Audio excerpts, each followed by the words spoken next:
Direct des studios de la plus belle des radios, nous vous souhaitons une très belle entame de journée. Soyez les bienvenus, mesdames et messieurs, dans le débat de Nana FM. Nous sommes le mercredi 22 juillet 2020. Plus de 4 mois après l'élection présidentielle du 22 février 2020, les Togolais, à qui les uns avaient promis une alternance certaine et les autres un vrai changement dans la continuité, se retrouvent à nouveau plongés dans le désespoir et des incertitudes encore plus fortes sur leur avenir.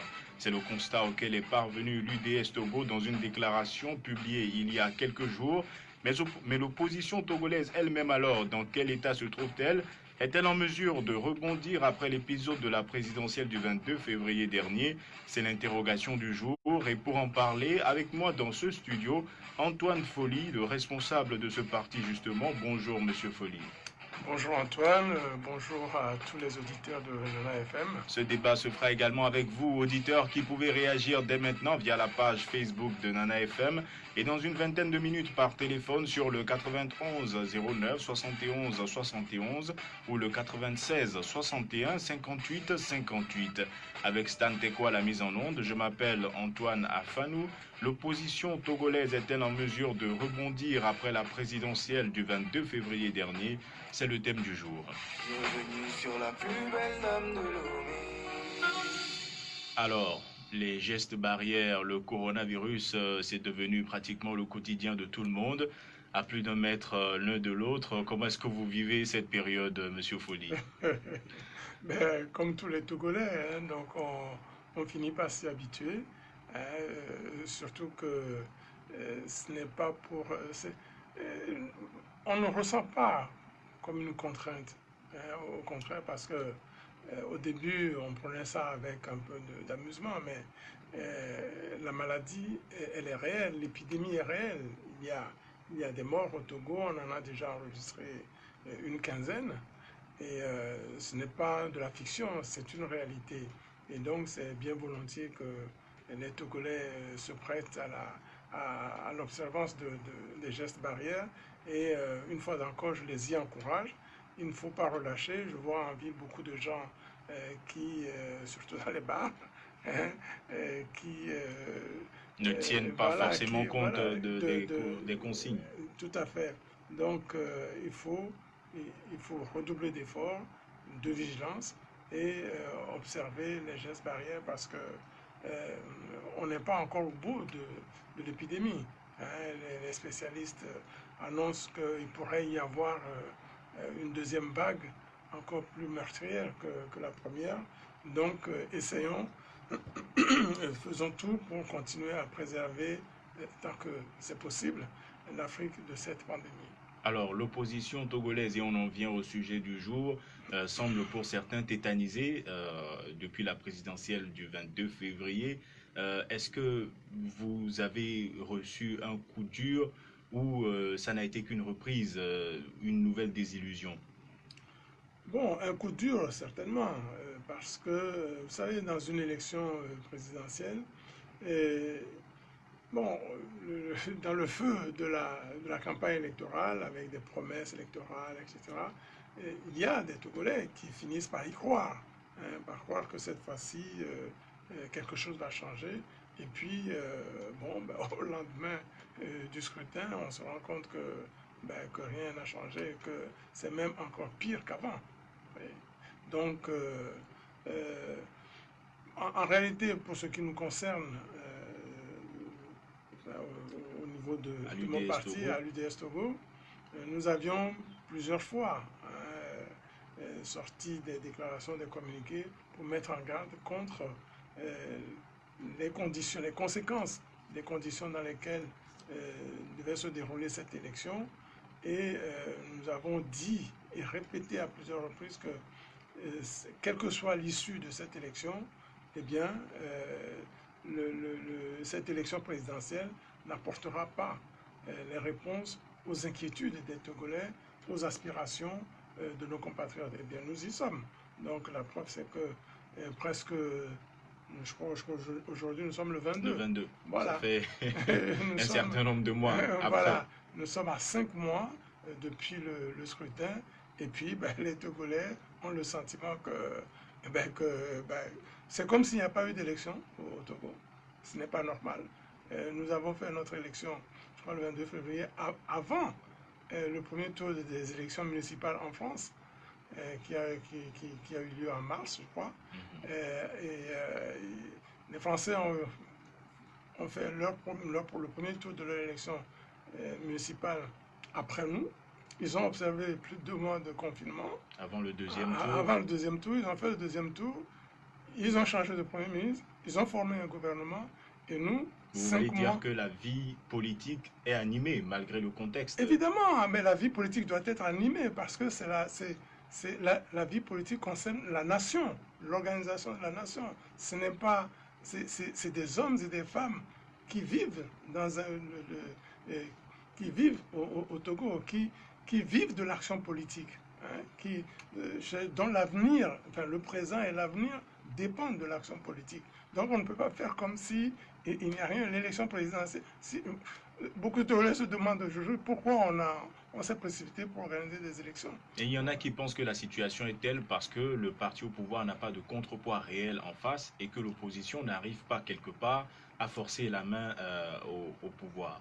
Alors, ça, c'est une vérité. C'est une vérité parce que, nous l'avons dit d'ailleurs dans notre déclaration, c'est vrai que nous nous sommes nous-mêmes affaiblis. L'opposition s'est affaiblie. Regardez, je l'ai dit ici sur vos antennes, depuis les élections présidentielles de 1998 jusqu'à maintenant, on peut dire que les élections se suivent et se ressemblent. Et celle-ci a été, pour ainsi dire, la pire. Et nous avons dit que les conditions d'organisation du dernier scrutin présidentiel étaient les plus mauvaises que nous avons connues depuis que nous avons commencé notre combat pour la démocratie. Alors, face à cette situation, vous faites 3 recommandations principalement. Et les 2 premières portent sur le travail que l'opposition au sein d'elle-même doit effectuer. Non, vous savez, tout ce qui arrive aujourd'hui arrive parce que nous sommes faibles. L'opposition est faible. Et l'opposition s'est affaiblie. Nous avons, tout au long de ces 30 années de combat que nous avons menés contre le régime, nous avons fait des choix qui n'ont pas toujours été les bons. Donc, des choix qui, au fil du temps, nous ont affaiblis. Nous sommes aujourd'hui dans une situation où on peut dire qu'au Togo, le bulletin de vote n'a aucun sens, n'a plus aucun sens. Les Togolais peuvent se mobiliser, mais les résultats restent les mêmes. Mais pour 70% de ces Togolais, selon les chiffres de la CENI, et le bulletin de vote a son sens, parce que selon les chiffres de la CENI et de la Cour constitutionnelle, 70% des Togolais ont accordé leur confiance au président en exercice. Alors, cette élection, comme toutes les autres, fait l'objet de contestations.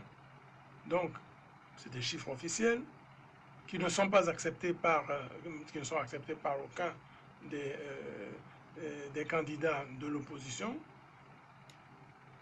Ils sont encore plus contestés par le candidat déclaré arrivé en 2e position, qui considère qu'il est le vrai vainqueur de cette élection.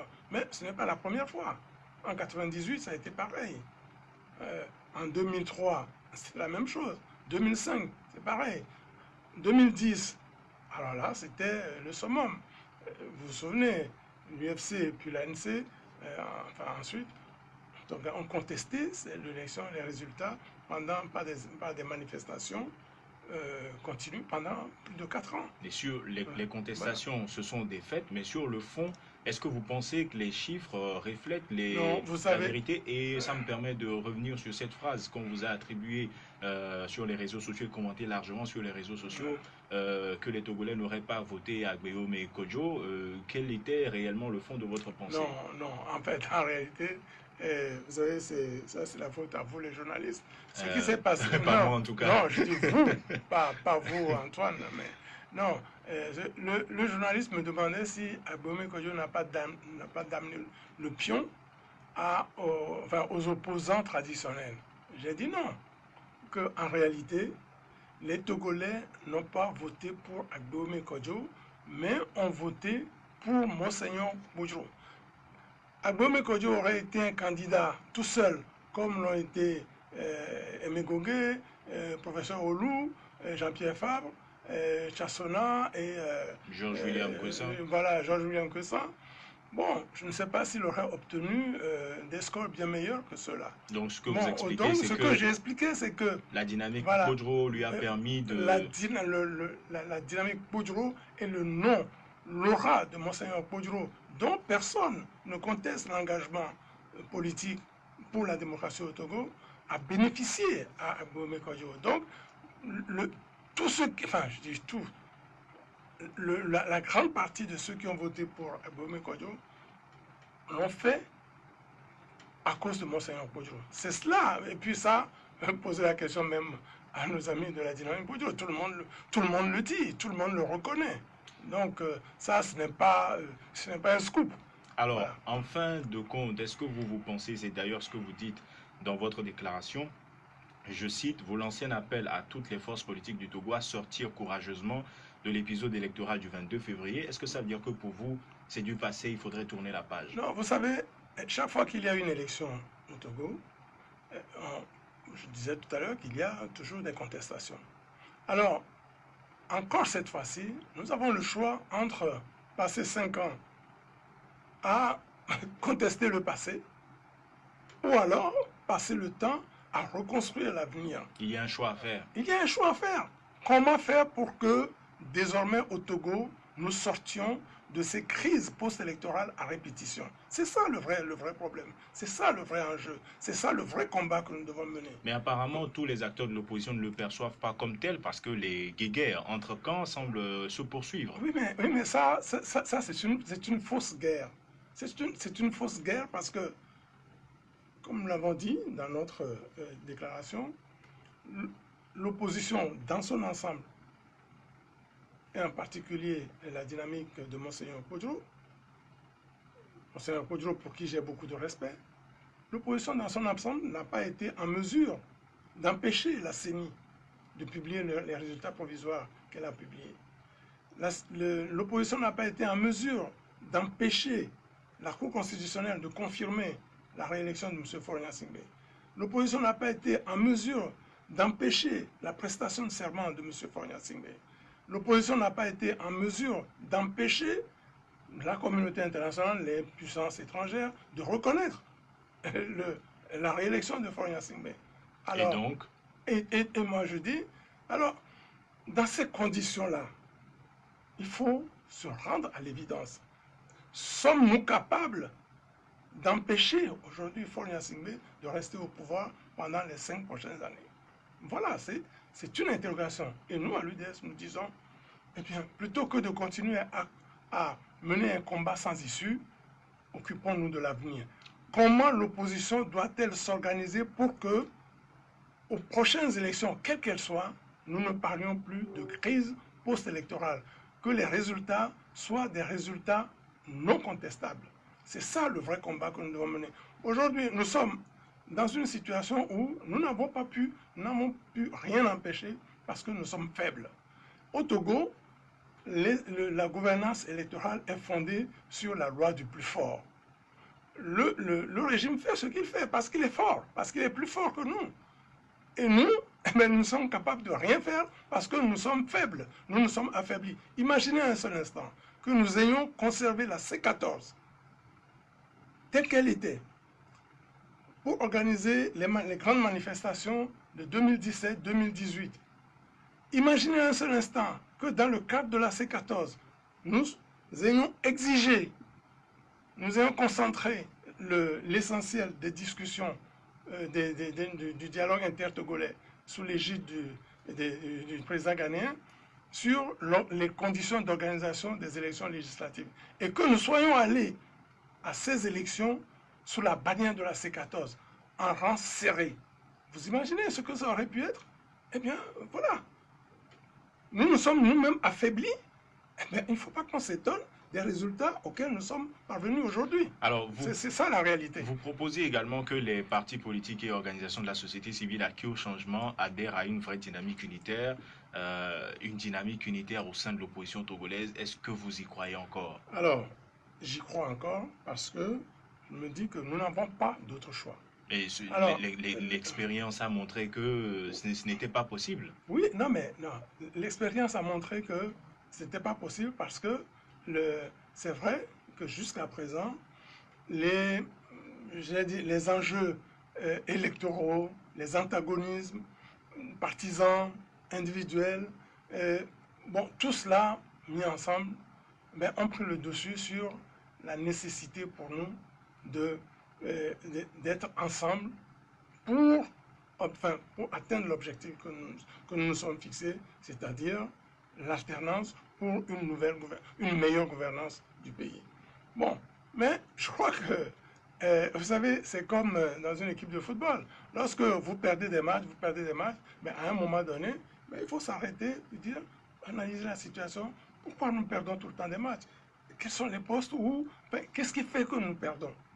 Et à ce moment-là, prendre les mesures. Aujourd'hui, nous, de notre diagnostic, nous déduisons que l'opposition de scrutin en scrutin s'est affaiblie parce que l'opposition est, comment dirais-je, Malheureusement, je ne peux pas vous prêter le terme. Non, l'opposition s'est affaiblie parce que nous n'avons pas pris conscience du fait que nous n'avons pas suffisamment pris conscience du fait que nous devons être forts. Nous devons nous rassembler pour être plus forts et rassembler les Togolais autour de nous. Voilà, tout simplement. Alors, cette dynamique unitaire, vous suggérez qu'elle soit à l'image du Front des organisations démocratiques qui avait en son temps canalisé la lutte populaire et abouti à la conférence nationale souveraine. Est-ce que ça veut dire que cette dynamique unitaire, si elle réussit à se mettre en place, doit viser une transition, une alternance tout de suite, de meilleures conditions pour les futures élections? Pour quel objectif précisément? Alors, nous avons lancé 3 appels. Comme je disais tout à l'heure, le premier appel s'adresse aussi bien à l'opposition qu'au pouvoir. Pour l'opposition, nous disons qu'il doit y avoir une prise de conscience. L'opposition peut redevenir forte si elle se rassemble. Et si elle se rassemble, elle rassemblera les Togolais derrière elle pour gagner. Voilà, ça c'est un appel pour cette prise de conscience. Et au pouvoir, au régime qui est en place, notre appel c'est de dire que la conservation du pouvoir à tout prix au profit d'une minorité comporte les germes d'une dislocation de la nation togolaise. Il faut faire attention. Ça, vous pensez qu'ils ne le savent pas? J'espère qu'ils le savent. Alors, nous lançons un appel pour qu'ils en prennent conscience. Parce que, regardez ce qui se passe aujourd'hui au Mali. J'ai vu hier des images qui m'ont attristé. Des images d'Omar El-Béchir dans une cage. Vous savez, je ne souhaite pas que ça arrive au Togo. Je ne souhaite pas que ça arrive au Togo. Nous devons prendre conscience du fait que le Togo est une nation. Le Togo n'est la propriété de personne. Le Togo est la propriété des Togolais. Devons-nous dire que cette dynamique unitaire doit consister à une concertation? Alors, la dynamique unitaire à laquelle nous appelons l'opposition vise 2 objectifs. Le premier, c'est que les organisations de la société civile, les partis politiques et les Togolais de la diaspora doivent se mettre ensemble dans une structure du genre du FOD que nous avons créé au début des années 90 pour conduire la lutte et avec pour objectif de mettre en place une plateforme revendicative pour que nous puissions sortir définitivement des crises post-électorales. Cela veut dire que sur cette plateforme revendicative, nous devons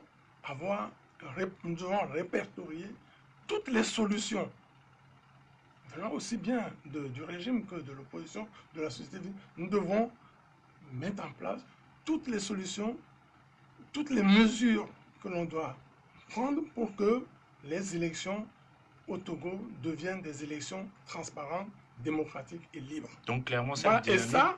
Et ce combat-là, c'est le combat de tous. Ce n'est pas une dynamique pour faire face frontalement à qui que ce soit, mais c'est une initiative destinée à aboutir à une concertation, clairement. Non, mais attendez, ça c'est dans un second temps. C'est dans un deuxième temps. Parce que aujourd'hui, il faut que l'opposition elle-même sache ce qu'elle... Enfin, tout le monde parle d'élections truquées, de fraude électorale, etc. Quelles sont les mesures concrètes sur lesquelles l'opposition doit s'entendre pour Des revendications précises. C'est pour cela que nous parlons d'une liste, d'une plateforme revendicative pour que les élections au Togo retrouvent un sens, un vrai sens. Ça, c'est la première. Le deuxième objectif, c'est qu'on peut on peut obtenir les meilleures conditions d'organisation des élections, mais pour autant ne pas gagner les élections. Donc, le deuxième objectif, c'est que les forces démocratiques, et là, ça s'adresse aux partis politiques, que les partis politiques se mettent ensemble dans une nouvelle structure, une alliance électorale pour gagner les futures élections au Togo. Donc, d'un côté, des conditions d'organisation d'élections transparentes, soutenues par une structure genre FOD, c'est-à-dire société civile, parti politique, diaspora, pour obtenir, pour mener le combat, pour obtenir les meilleures conditions d'organisation des élections. Et, deuxième objectif, que les partis politiques abordent en rang serré les compétitions électorales pour pouvoir les gagner. Et ensuite, pour pouvoir exercer le pouvoir que le peuple leur donnera. Parce que nous avons en face de nous un régime qui est, je disais tout à l'heure, qui a tous les moyens, qui a 50 ans, plus de 50 ans d'existence, et qui, à défaut de pouvoir gouverner correctement le Togo, peut constituer demain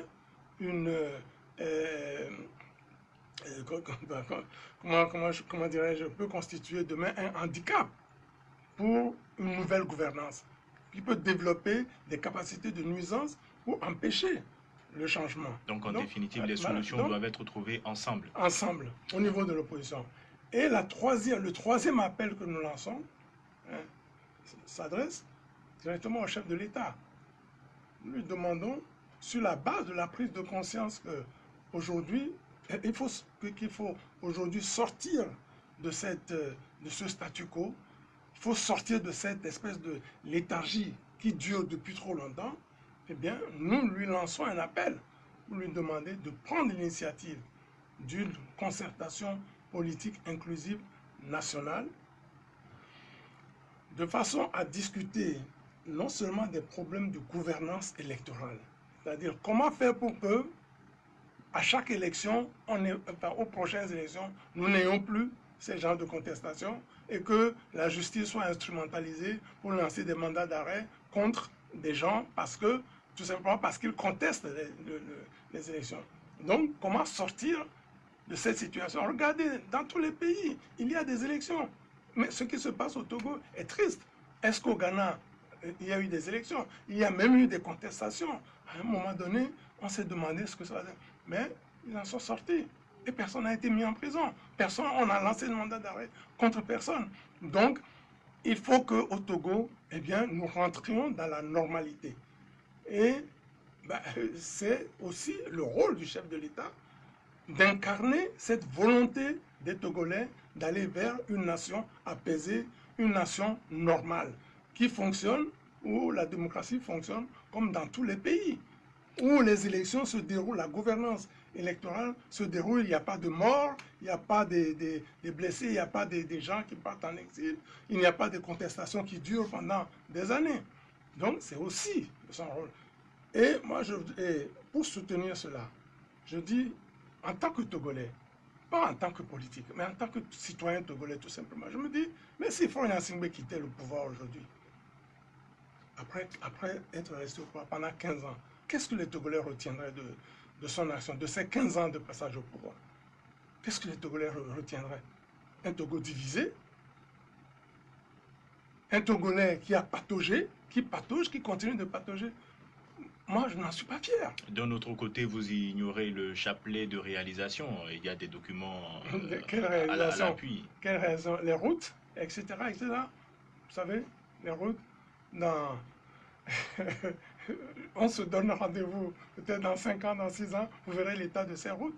Bon, voilà, les routes, c'est pas ça. Vous savez, il y a des gens... Moi, j'aurais aimé, par exemple, que Faure Gnassingbé soit perçu comme celui qui a réconcilié les Togolais.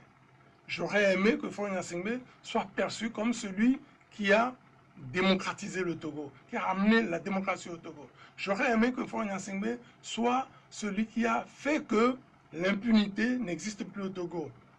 Bon, qui fasse que les richesses nationales profitent à tous les Togolais et pas seulement à une minorité. J'aurais aimé ça. C'est ça l'appel que vous lui lancez. Mais évidemment, et si Faure Gnassingbé avait fait ça, ben, il serait, au bout de ces... La personne est éternelle, mais lorsqu'il quittera le pouvoir, il restera dans la mémoire des Togolais comme celui qui a permis réellement au Togo d'avancer, d'aller de l'avant. Vous l'avez rencontrée, vous l'avez abordée, elle vous a conquis. Vous l'avez épousée pour ses valeurs. Avec vous, elle a fait du chemin. Fidèle, prompte, dévouée, elle coule dans votre vie par sa grâce, sa fraîcheur et sa douceur. Entraînez-vous, c'est plus qu'une tradition, c'est une histoire d'amour. FIFA de cette luce, toutes nos valeurs, dans un nouvel emballage, pour désaltérer sans altérer votre santé. Le 91 09 71 71 ou le 96 61 58 58. La parole est maintenant à vous, chers auditeurs. Nous vous rappelons que nous sommes en studio avec Antoine Folly, délégué national de l'Union des démocrates socialistes du Togo, en train de nous interroger comment est-ce que l'opposition togolaise peut-elle rebondir après la présidentielle du 22 février. Premier auditeur en ligne, allô? Allô? Bonjour. Bonjour. Max, comment allez-vous? Ça va bien. Allez-y, nous vous écoutons d'Adido. Monsieur Antoine Folly, bonjour. Bonjour, monsieur Max. Vous allez bien? Oui, ça va, merci. D'accord. Monsieur Antoine, il y a deux Antoine. Ah oui. Monsieur Antoine, voilà. Vous avez pris 10 minutes à nous les auditeurs. Bon, vous n'avez pas tout à fait tort, donc allez-y rapidement. Voilà. Je voudrais dire à monsieur Antoine de faire leurs efforts pour écouter qui intervient. Ma proposition est simple. On va prendre maintenant les choses à l'envers. Ça veut dire quoi? L'opposition va s'organiser pour former un gouvernement, une assemblée, et on a le président, les ministres, tout à l'avance. Tous ceux qui sont pour défendre la population se mettent dedans.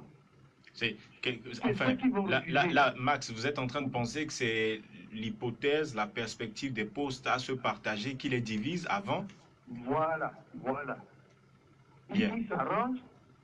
On a le président, le vice-président, ou bien le premier ministre, ainsi de suite. Le gouvernement est formé. Et maintenant, quand l'élection présidentielle se présente, c'est ce gouvernement-là qui se présente aux élections. Et les citoyens votent pour ou pas. Dans ce groupement, on sait que ce seront des affiliés du RDT. Merci. Proposition notée, Max. Passez une bonne journée. Un autre auditeur en ligne. Allô? Oui, allô. Bonjour. Bonjour. Monsieur Pelé, comment allez-vous? Oh, très bien. Allez-y, nous vous écoutons de Doula-Samé. Monsieur Antoine, bonjour. Bonjour, monsieur Pelé. On se retrouve. Je veux vous dire, il faut que l'opposition s'organise.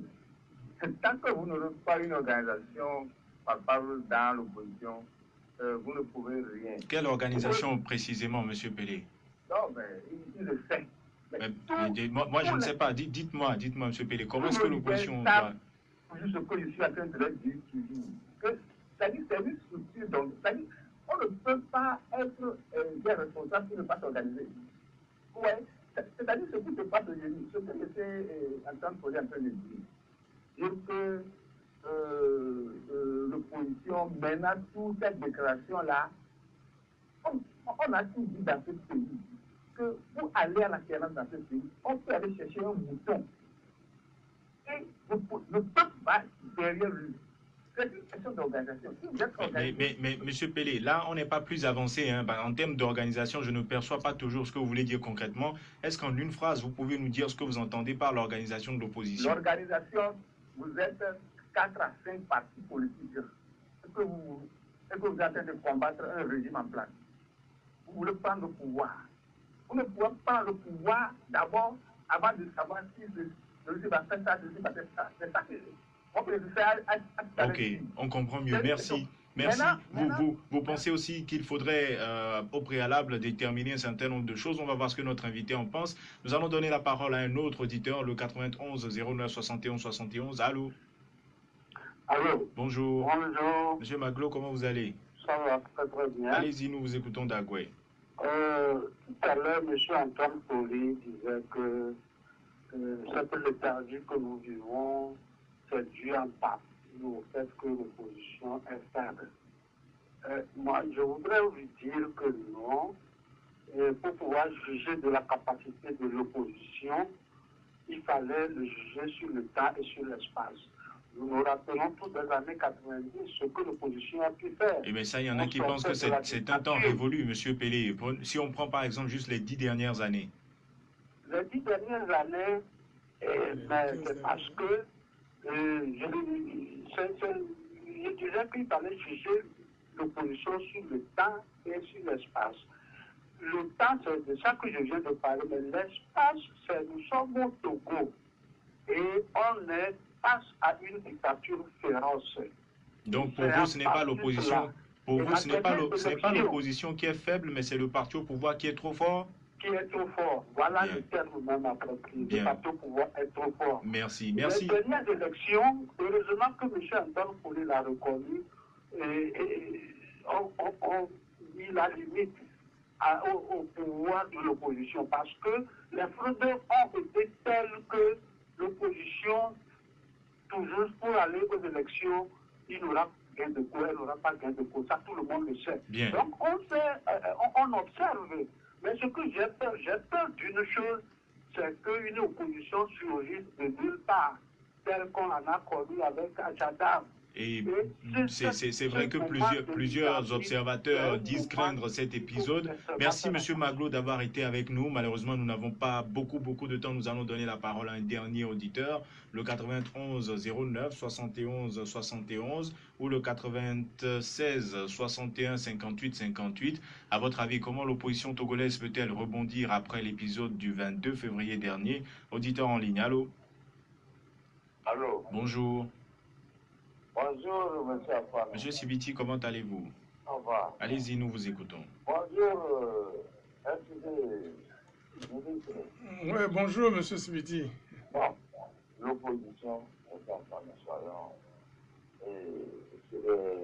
sérieux. L'opposition ne peut pas s'organiser. Ne veut pas, vous avez dit, ou ne peut pas s'organiser? Il ne peut pas s'organiser. Elle ne peut pas s'organiser. Pour quelle raison? D'abord, ils sont nombreux. Et encore, il y a cette liste d'hégémonie. Vous savez, le vrai, c'est le président de la République. Et le monseigneur Kodoué est rentré dans l'attente avec... Oui, mais ça c'est un autre débat et on ne voudrait pas en rajouter. Bien entendu, Monsieur Sibiti, c'est un élément assez partagé que vous relevez. Mais maintenant, justement, comment aller au-delà de cette division? Ils doivent s'entendre. J'étais à la terre, ce qu'il disait. Par exemple, le ministre, monsieur était ministre à Bolivie.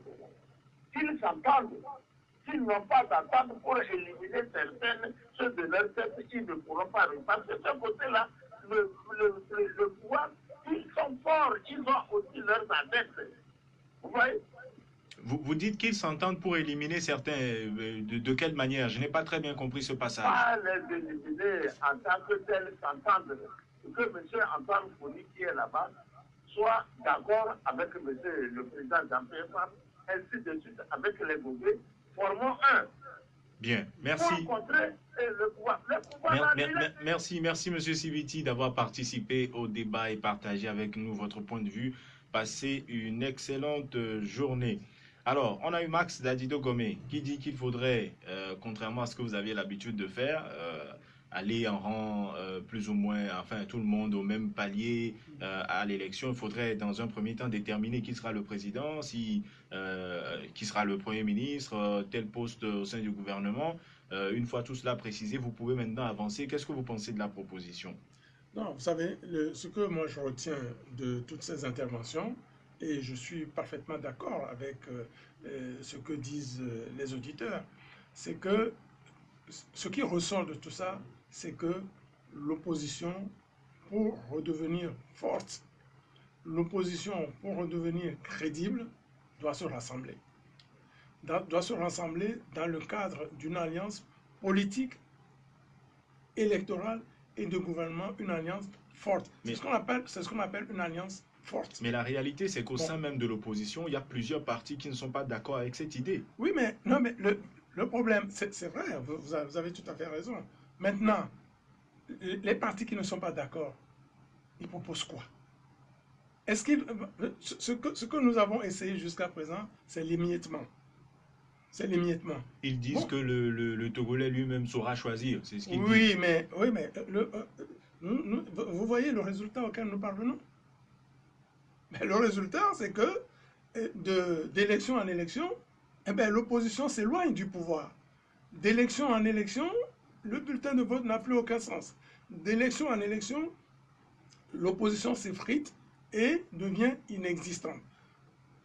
Après le scrutin, là, actuellement, c'est quoi l'opposition? C'est quoi l'opposition aujourd'hui? C'est qui l'interlocuteur face au pouvoir? Il y a un an et demi, 2 ans, nous avions la C14 qui était un interlocuteur crédible, fort, face au pouvoir. Aujourd'hui, c'est quoi? C'est qui l'interlocuteur? Pelé Il n'y en a pas. Pelé pense que vous êtes trop nombreux et qu'il faudrait s'organiser à 4-5 partis et faire face à vos défis. Non, vous savez, on ne va pas déterminer le nombre de partis. C'est pour cela que nous, à l'UDS Togo, nous lançons un appel à une prise de conscience. Il faut que chacun de nous prenne conscience du fait que l'émiettement dans lequel nous sommes aujourd'hui ne nous permettra jamais d'arriver à l'objectif de l'alternance. Ça ne nous permettra jamais d'arriver au pouvoir. Pour arriver au pouvoir, il faut que nous nous rassemblions. Et c'est parce que nous nous rassemblerions que les Togolais vont se rassembler derrière nous et que nous parviendrons au pouvoir. Et il ne faut pas se rassembler dans l'insincérité, il ne faut pas se rassembler dans le mensonge.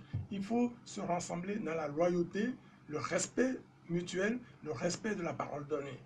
Voilà ce qui va nous permettre de sortir. Et moi, je dis que cela est possible. Nous devons tirer les leçons des erreurs que nous-mêmes nous avons commises. Et le fait, par exemple, que face aux enjeux électoraux, nous nous comportions comme si nous étions dans un système démocratique, est une erreur. Et je l'ai dit déjà à plusieurs reprises, nous avons, vous savez, la politique, c'est des choix à faire. En 2002, il y avait des élections législatives que nous avons boycottées. Et les résultats... Les résultats, eh bien, c'est que l'Assemblée monocolore qui était issue de cette élection a modifié la Constitution au profit de M. Yadema. Et pourtant, vous avez boycotté encore les législatives de 2018. En 2018, nous aurions pu, dans le cadre des discussions intertogolaises, nous aurions pu concentrer l'essentiel des discussions sur les conditions d'organisation des élections législatives de 2018. Nous serions allés ensemble dans le cadre de la C14 à ces élections. Je suis sûr que l'opposition est totalement différent, que c'est l'opposition qui emporterait la majorité parlementaire. Une majorité parlementaire de l'opposition face à une majorité présidentielle de unir, et bien là, nous pouvions discuter, je dirais, d'égal à égal. Ouais. Alors, mais nous n'avons pas fait. Monsieur Sibiti Donc, a il faut que semblé nous dire tirions les leçons de nos propres erreurs. Nous avons fait des mauvais choix. Bon, parce que nous étions sous le coup des antagonismes. Et souvent, c'est ça. Des antagonismes, des partis qui quelqu'un a parlé tout à l'heure des tendances hégémoniques. A semblé dire qu'il fallait écarter certains, et Patrick Agbodjan sur la page Facebook de Nana FM écrit que l'opposition togolaise est gangrénée par des éléments perturbateurs placés par le gouvernement, je le cite, afin qu'ils ne s'entendent jamais. Donc, comme le disait Feu Yaovi à Boïbo, il faudrait une loi qui définisse clairement les conditions à remplir pour être perçu comme un opposant. Non, non, ça n'existe pas. Qui va voter cette loi?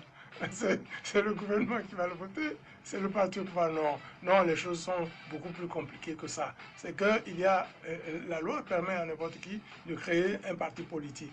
Bon, voilà, ça c'est la loi. Alors, bon, maintenant, on ne crée pas un parti politique pour se faire plaisir. On crée un parti politique pour un objectif. En même temps, votre Maintenant, mot de la fin, voilà. M. Maglo pense que ce n'est pas l'opposition qui est faible, mais le parti au pouvoir qui est trop fort. C'est ce que j'ai dit tout à l'heure, que l'action politique au Togo, la politique est déterminée par, je dirais, par le rapport des forces. Et c'est la loi du plus fort qui domine. Alors, le parti au pouvoir fait ce qu'il fait parce qu'il est fort, il est plus fort. Et chaque fois que l'opposition s'est rassemblée, rappelez-vous, le code 1, le code 2, et tout récemment, la C14, chaque fois que l'opposition s'est rassemblée, elle a été forte parce qu'elle a su rassembler derrière elle les populations. Merci. Nous ne pouvons pas chercher notre force dans les moyens de l'État, l'argent, etc., etc. Mais notre seule force, c'est le rassemblement des Togolais autour de nous. Mais les Togolais vont se rassembler autour de nous lorsque nous-mêmes nous serions rassemblés. Voilà qui Et est clair. nous appelons à cette prise de conscience, nous appelons toute l'opposition à cette prise de conscience. Et j'appelle les Togolais à nous y aider. Merci, merci Monsieur Folly d'avoir accepté notre invitation. Je rappelle que vous êtes le délégué national de l'UDS Togo, l'Union des démocrates socialistes du Togo. Ce débat se termine. Merci à vos auditeurs de l'avoir suivi et d'y avoir participé par téléphone comme par Internet. Mise en onde Stan Teko, je m'appelle Antoine Afanou. Le débat de Nana FM vous retrouve demain matin dès 7h15. Très bonne journée.